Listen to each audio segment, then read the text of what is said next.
The 571st edition of the MMA Gambling Podcast on the Sports Gambling Podcast Network is brought to you by Underdog Fantasy.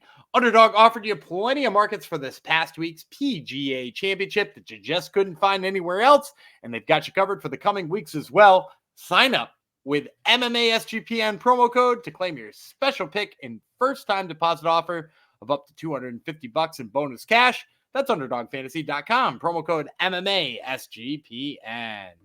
We're also brought to you by the Mega Memorial Merch Sale. 15% off everything in the SGPN merch store with promo code SGPNMay.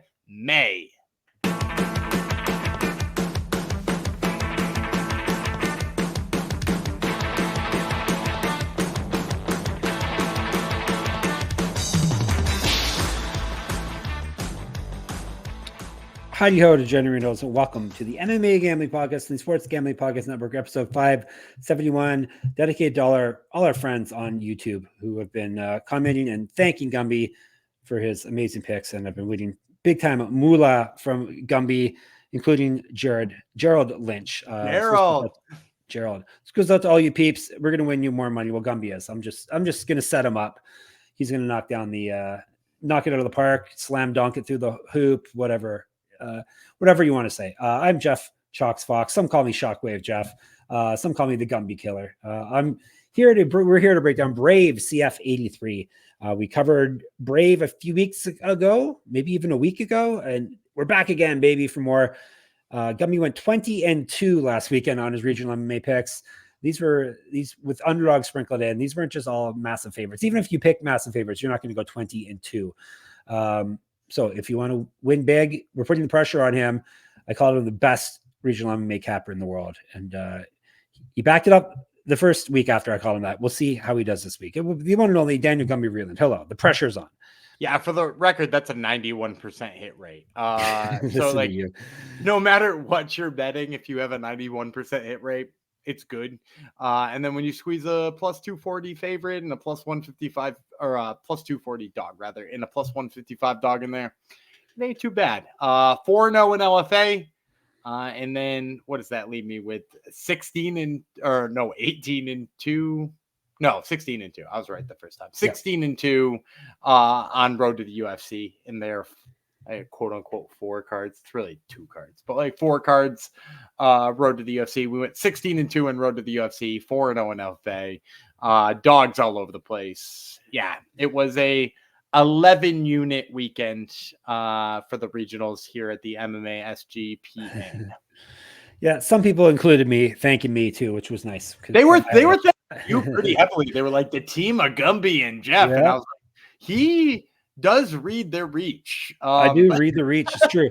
I do facilitate. I'm the one who got Gumby on the show to begin with. Okay, so that's true. Why. Yeah, he invited me. That's why I get credit. That's true. That's what all good bosses do, right? You hire good, you get good people. I'm not that. You keep people around you that get the job done. Exactly. And that's what Gumby does. Speaking of dream, we're a dream team, right? Speaking of dream teams, we have one in the racing realm as well.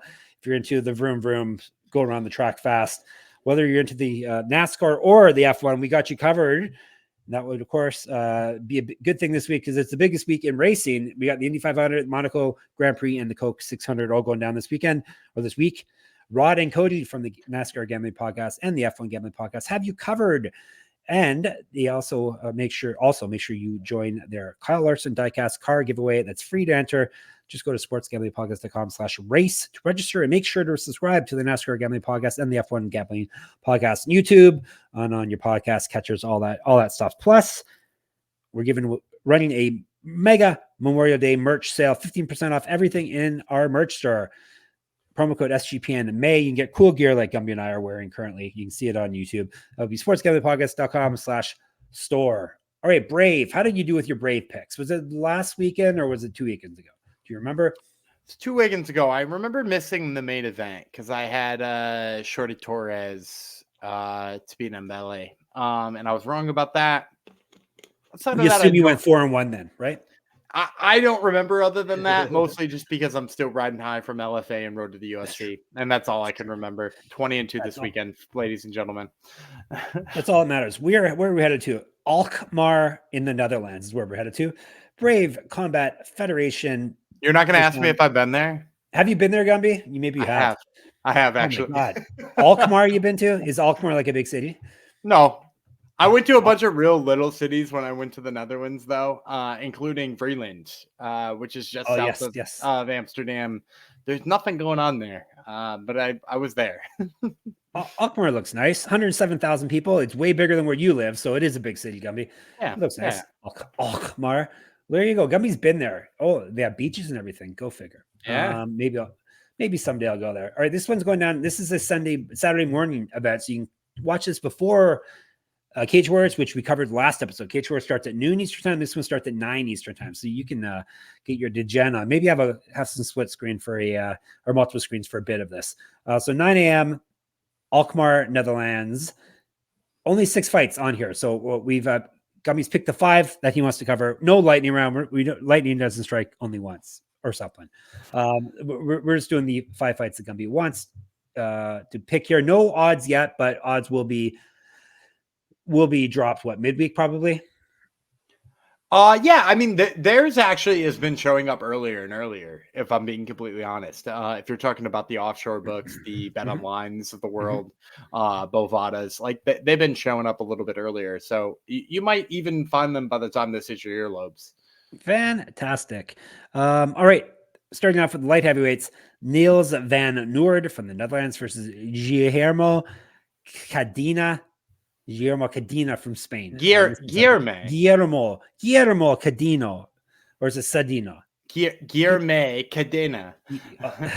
Guilherme Cadena. All right, this is 3 5-minute rounds at light heavyweight. Let's tell you about Cadena first. These are a couple of veterans. Wait till you hear the resumes. All right, Cadena, Warrior. Warrior's a nickname, 33 and 25. 3 knockouts, 26 submissions. He's been knocked out 14 times, submitted 7 times. This is his debut in Brave. Loss over his last 3. He got submitted in his last fight. Used to fight at middleweight, 0-2 in Cage Wars. Not surprisingly, he has multiple regional championships on his mantle. Correct. Get the shirt, sportsgamblingpodcast.com/store. Get sticky. When you fight 58 times, you're going to win some belts if you're half decent. He's fought basically at every weight class: featherweight, lightweight, welterweight, middleweight, and now he's fighting at light heavyweight. So he's gone from featherweight to light heavyweight. That's wild. 2012 pro MMA debut, 1-0 in bare knuckle boxing, 4 years younger than Van Noord. Van Noord is a caveman, so most of us are younger than him. Even I am probably younger than him. He's 21, 11 and 2, 6 knockouts, 8 submissions. He's been knocked out 4 times, submitted 4 times. This is his debut as well. Loss over his last 3 as well. 3 and 2 over his last 5. Won his last fight via submission. Actually, I think he lost his last fight via submission, actually, because I said he went loss. Anyhow, he has not fought since March of 2023. He's not won since June of 2019. Used to fight at heavyweight. So we got a heavyweight versus a featherweight in this fight. Former. 2007 pro MMA debut, 5 inches taller than Cadena. All right. Yeah, there must be a lot of tape on these guys, right? You can find whatever you want on these guys. So Van Noord, probably going to be a favorite here. I'll say -165. I'm going to pick Van Noord here. I think the big piece for me in this fight is that Van Noord, he's got some pretty nice takedowns.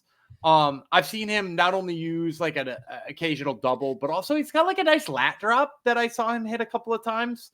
So like he's got, skills to hit a bunch of different things. Cadena himself is a pretty good grappler. I think you mentioned it. He was 26 submissions or something like that. But the bottom line is on Cadena, and this is really the difference maker for me, because I'll be honest, Noord gets tired really fast too. Cadena quits when he gets tired, like straight up quits. Like, and it doesn't take long. Like if you want to go back to his fight, we actually broke down a Guilherme Cadena fight. I don't know if you remember doing it. I want to say Cage Warriors somewhere in the 150s. I'll say like 152 or 153. He fought Matthew Bonner. I remember like clearly as day as it was Matthew Bonner. And I think I took Cadena. And I was like, look, he's got all the skills to beat Matthew Bonner, because I don't really believe in Matthew Bonner all that much. And basically about 2 minutes into the fight, he was like, screw this. And he just like gave up, got hit a couple of times, laid down and covered up. And like that to me is bad news against the guy who can scramble with you, right? Because the thing about Cadena is he's good in the grappling department, So what's going to happen here is I think he's going to try to grapple. I think he's going to give up position one time. And I think Van Noord's going to hit him with something and he's just going to turtle up and call it a day. Like it's almost like it's almost like watching fighting. Like I don't want to compare him to Tapology famous Jay Ellis, but like yeah, maybe Felony Bennett, maybe like Charles Crazy Horse Bennett or Felony Bennett or whatever nickname you want to use for him. Kind of like that. Like when he shows up and is like doing all right to start, maybe he doesn't quit. But the minute he faces adversity at this stage in his career, he's like, I fought 60 times. I know how this one ends. And he just like lets it end that way. So I'm going to take Van Noord, despite the fact that I think maybe, he's not going to out grapple him and maybe he's limited on the feet, but I think he's got less quit in him. All right. There you go. Let's move on. We're going down to bantamweights. Magomed Idrisov. He is from where's that flag? It is Bahrain. That's true. He's from Bahrain, and he is fighting Brice Picaud from France. 3 5-minute rounds, bantamweight. Is it Picaud? Picaud. It's right, Picaud. Picaud. He's the Lion Kid. He is 15-9, 6 knockouts, 3 submissions. He's been knocked out twice, submitted 4 times. 0-1 in Brave. He's won 2 straight and 6 of 7. Both of his past 2 wins have come via TKO. He has multiple regional championships on his mantle. Correct. Get that shirt. sportsgamblingpodcast.com/store. Get sticky with it, y'all. What else? 0-1 in Cage Warriors and used to fight at featherweight. Idrisov 9-1, 2 knockouts, 2 submissions. Never been finished in a fight. 2-1 in Brave. Won his last fight. 1-0 in LFA. Used to fight down at flyweight and up at featherweight. 4 years younger than Picaud and an inch taller. So I think Idrisov's going to be a big favorite here. 2 reasons. Number 1, I think he's way better. Number 2, I think he's got a name that ends in OV and he's on a regional MMA card. So, give me -300, 350 or whatever on Idrisov. And I'm going to pick him here too for 2 reasons. First one being the takedowns are there. Like not just saying, a dude with a Russian sounding name from Bahrain has takedowns, but like, it's true. He's so on the feet. He's not very, he's not a world beater on the feet. In fact, he looks kind of a touch slow, but anytime somebody moves forward and throws punches, he ducks underneath it. He gets in on the hips and he takes you down. And then the second reason I really like Idrisov is positionally on top. He's sensational. Like he does an excellent job of holding position. We actually talked in the Discord a little bit on Road to the UFC about some of the issue with some of these Japanese wrestlers who are coming through. Great with takedowns. Don't hold the hips well enough when they get somebody down and people are getting up really fast. Exactly the opposite with Idrisov. Like he gets the guys down and then he's got great ability to hold them there. I don't know what Picaud is going to do here to try to stifle it. I guess if you like a guy who's got high level of competition because he's fought some really good guys, but like he swings kind of wildly. And, Jordan Vucenic just like ducked right underneath one of those wild shots and hit a takedown. I don't rate Idrisov the same as I rate Jordan Vucenic, but like the blueprint's there. So give me Idrisov here. Big favorite. Maybe still parlay fuel if he's in the low 3s. All right, there you go. Big favorite, but we got some underdogs for you at Underdog Fantasy. The NBA playoffs are here, and our sponsor, Underdog Fantasy, wants to make it a lot more interesting. Underdog Fantasy is the easiest place to play fantasy sports. Playing the pick'em game is the simplest, selecting higher or lower on player stats like points, rebounds, assists, and so much more. Make entries of all basketball or mix and match across your other favorite sports. You can win up to 100 times your money, and it's a ton of fun. Go to underdogfantasy.com. Check out their home screen because they have daily specials on there, and the new customers get a pick'em special in the lobby when they sign up. Plus, Underdog will also be running a ton of different promos, bonus cash airdrops, specials, giveaways, and more throughout the NBA playoffs. So make sure to follow at Underdog Picks on Twitter to keep an eye out. Underdog is available in 30 plus states, including California, Texas, and Canada. They also just launched Champions, their player versus player format in Florida. Sign up with our promo code MMA SGPN to claim your special pick and first-time deposit offer up to $250 in bonus cash. UnderdogFantasy.com, promo code MMA SGPN is what you need. All right, we are moving to they have weird weight classes. This is a catchweight fight or a welterweight fight, 175 pounds. Chequina, Noso, Pedro from France, right? That's correct. Ali, is that you? Is that you? I don't want to say how it's spelled. How do you say it? Isajew. Isajew. He's from Australia. Not Australia, Austria, the other side of the world. This is 175 pounds, like I said. And I'm going to tell you about Isajew first. He is the Punisher. Ali the Punisher, maybe a safer name to call this man. He's 4-0, 3 knockouts, 1 submission. This is his debut in Cage Warriors. He owes his rounds as well. Not Cage Warriors, debut in Brave. He is a regional champion, 4 years younger than Pedro, 4 inches taller. Pedro is 8-4, 1 knockout, 3 submissions. He's finished half his people, half his victims. He's been knocked out once, submitted twice. 1-0 in Brave, 2-2 over his last 4, 3-4 over his last 7, including losing his last fight. And he was 0-1 in PFL. So I'm gonna say Isajew comes in here negative 375-ish. And I will say if he does come in there that high, I'm gonna take a sprinkle on Pedro here as a really large underdog here. And the reason mostly is just that like Pedro throws big. He throws big haymakers. He doesn't really care what's on the other end. He doesn't really care if somebody counters him. And all things considering, he's got really good takedown defense, despite being a guy who throws every ounce of his power into every strike. And also, I'll say this about Isajew. He's not a guy who does a particularly, maybe not, he doesn't do a particularly good job of taking people down. I don't think he's interested in it. Like, you know, he's from Austria, a place we typically think of as being wrestling heavy. I don't think he necessarily wants to wrestle in this fight at all. And if he does it and he throws, my biggest concern with him, like if this goes 15 minutes, Isajew probably wins. But he doesn't protect his chin enough. Like if you watch any of his low kicks, any of his jabs, like his hands just don't return to his chin fast enough. And as I just said, Pedro is a guy who throws haymakers, tries to brawl, and doesn't really care what happens on the other end. So if you're going to pump out something that's maybe not so threatening and he's going to walk through it and throw a haymaker, would you not pick that guy at plus 300 if that winds up being what he's at here? So I'm going to take Pedro.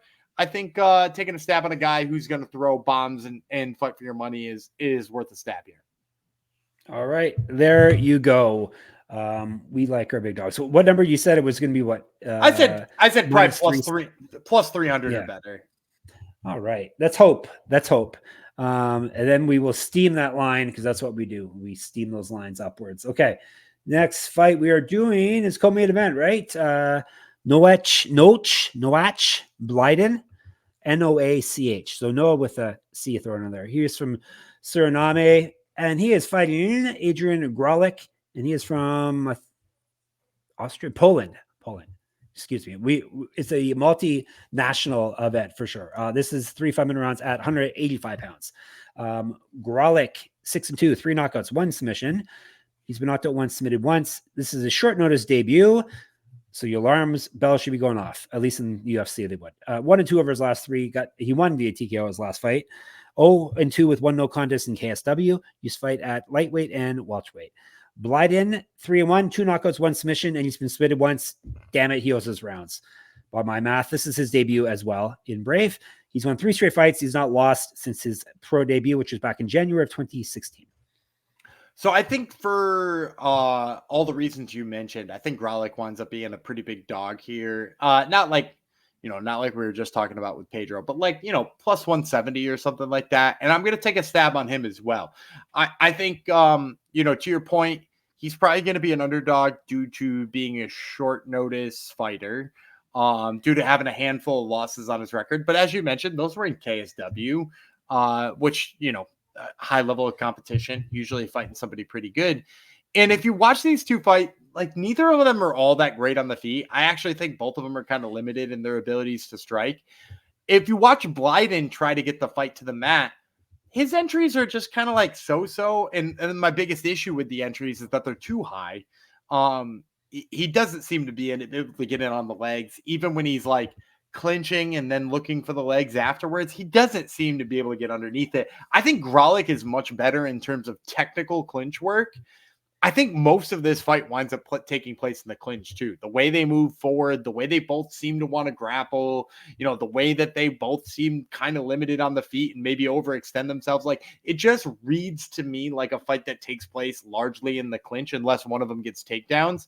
And I think positionally and technically and in terms of getting takedowns, Graulich's better in all of those different ways. So despite his kind of shoddier record here, I think you're going to get him at, like I said, decent sized dog money here, and I like Graulich. All right, plus what? I said plus 170. I think I said 170. I want plus 200. Let's make it plus 200. Okay, let's just make it happen. Let's make it happen on Jeff's book. There's not real lines yet, so yeah, sure. Nope. Why not? It can be whatever I want it to be. All right, before we move on, let me tell you about a newer sponsor of ours, Rhythm, RITHMM. If you're betting on NBA player props, then you need to download Rhythm. Rhythm gives you a menu of the best player props for every single NBA playoff game, making it easy to go through and find the best props to put your money on in seconds. Rhythm's predictions are backed by over 3 years of data and a team of data scientists and quants that focus on fine-tuning our algorithm to give you the best shot at winning. Rhythm pairs its predictions with player prop graphs to help you feel even more confident in your picks, which you can make wherever you normally place your bets or DFS picks. From superstars to bench players, Rhythm finds the best player prop lines, all backed by AI data without you needing to endlessly scroll a sportsbook. Rhythm also allows you to create your own custom NBA models so you can get AI-backed money line, spread, and total picks for every playoff game. Start a free 7-day trial and start winning at your NBA player props with Rhythm, RITHMM, available wherever you get your apps. All right, main event time. Marcin Bandel from Poland, Alex Lohoré from France. This is a 175-pound fight, so one of their catchweight fights. Again, 3 5-minute rounds here on the clock. Lohoré da Killa King. Da space Killa with an A, King. All right. He's 23-10, 11 knockouts, 7 submissions. He's been knocked out 5 times. This is his debut, and he's in the main event. He's lost 2 straight fights. Before that, he won 2 straight. And he's won 4 of his last 7 overall. Got knocked out in his last fight. Used to fight at middleweight. He's got multiple region championships on his mantle. Correct. Get the shirt, sportsgamblingpodcast.com/store. Get sticky with it. 2-0 in Bellator, 4-5 in Octagon, 3-2 in Cage Warriors. So he has fought at a pretty high level on the European regional scene and in the US. 2014 pro MMA debut, 3 inches taller than Bandel. Bandel Bomba is a nickname, aka Bomb. 22-8-1. 1 knockout, 19 submissions. You shouldn't be named Bomb if you submit people. But anyhow, he's been knocked out 5 times. 3-1 in Brave. Used to be the champion. I think they had a catchweight championship, and he actually was a champion of this weight class, 175. 4-1 over his last 5. Got TKO'd in his last fight. 0-2 in the UFC. I don't even remember him in the UFC. Used to fight at 185 pounds. Regional champion. 2009 pro MMA debut. And he's 1-0 as a pro grappler. I think Bandel going to be a favorite here. I'll say -200, and I'm going to take him in this one. To your point, you said he shouldn't have a name like Bomba if he's submitting everybody. The hands play for Marcin Bandel. I go back to his fight. He actually fought, the name Ismail Nardiev. Yep. He was in the UFC for a minute, and I thought Nardiev was a hot prospect, if I'm being completely honest. Bandel popped him hard on his last fight, dropped him, and then just absolutely made him look like a fool on the mat. And for me, first of all, Nardiev, not an easy guy to stun, and also an impossible guy to do that too on the mat. Like, Nardiev is a really good wrestler. So to see him absolutely outclassed by Marcin Bandel, which some of it might have been the old Gracie adage where if you hit a guy once, he, black belt turns into a brown belt and all that kind of stuff. But he looks so much better than Ismail Nardiev on the mat. And for me, Lohoré, I don't know that he'll defend the takedowns well enough. So that's a concern. And then the second concern for me too is while he is better technically offensively with his striking, I think he's a better striker than Bandel. I worry that his defense is porous and it's got issues with it. And with Bandel throwing as hard as he does, I think even if this were to take place entirely on the feet, I think he finds a punch at some point in time and lands it on Lohoré, whether it stuns him and gets him to his back so he can sub him, or whether or not he has enough power in the hands to actually put him away, especially with Lohoré having been knocked out recently. I think all of those things point to the favor of Bandel. Negative 200, probably not high enough. I like Bandel a lot in this spot. All right. There you go. Got some value in the main event, hopefully. All right. Recap, and then we'll get out of your orifices for a few hours. We'll be back tomorrow. Bandel, Graylick, Pedro, Idrisov, then Noord, right? That's right. Fantastic. What are we covering tomorrow, Gumby? I don't remember. I think we still have to do some production work around that, but I know one of the, I don't know if it'll be Thursday or Wednesday or Thursday. Wednesday or Thursday, we'll definitely be covering Cage Titans on one of those days, which is usually got odds available on the BetMGF app. Yep. And Uriah Faber A1, I think, was the other event we're doing this week, right? Of course. We've covered it before. It's not that bad, really. They have decent fighters. This card's not good. No, isn't it? Great. Thanks for a way to sell it. The people. Cage Titans one is good, though. Tune into that episode. Yeah. Well, if you can find something better than Uriah Faber, by all means. I definitely can find something better than Uriah Faber. Better than his promotion this weekend in the regional scene. Maybe not, but then I can find something better than Uriah Faber. We will wait till Thursday to do that one, so we'll give you time, or your people, or your friends on the dark corners of the interwebs that you always brag about. All right, thanks for coming to the show. We'll be hanging out in the Discord. That's where you can get a hold of us if you like. sportsgamblingpodcast.com/Discord, or you can hit us up on our YouTube channel, MMA Gambling Podcast. Make sure you subscribe there, or you can hit us up on Twitter, SGPN MMA. Gumby runs that. He's at Gumby Vreeland. I'm at Jeff Fox Writer there, and on Instagram. Get in my Substack, moneymma.substack.com. Get a subscription, play my weekly pick'em contest. Listen to Gumby's Top Turtle MMA podcast. He's got some regional fighters on this week, right? Orlando Prince, for sure, who's going to be main eventing Cage Warriors, not Cage Titans, Cage Warriors this weekend. And then second guest TBD, but it's probably already in your feed right now. So go ahead and click that and see what it's in. Exactly. And we can be found, all our writings, all our giveaways, all our good stuff is at sportsgamblingpodcast.com, sportsgamblingpodcast.com/store if you want to dress cool like us, and who wouldn't, and sportsgamblingpodcast.com/Patreon, so you can help us crush corporate gambling. All right, we'll be back tomorrow. Cage Titans tomorrow, and then TBD on Thursday. Probably Uriah Faber A1 combat, since it's probably the biggest event left that we've not covered. But if you have suggestions, by all means, let us know. It'll be me, Bomba, Jeff Fox, the Punisher, Gumby Vreeland. We shall talk to you then. Bye-bye.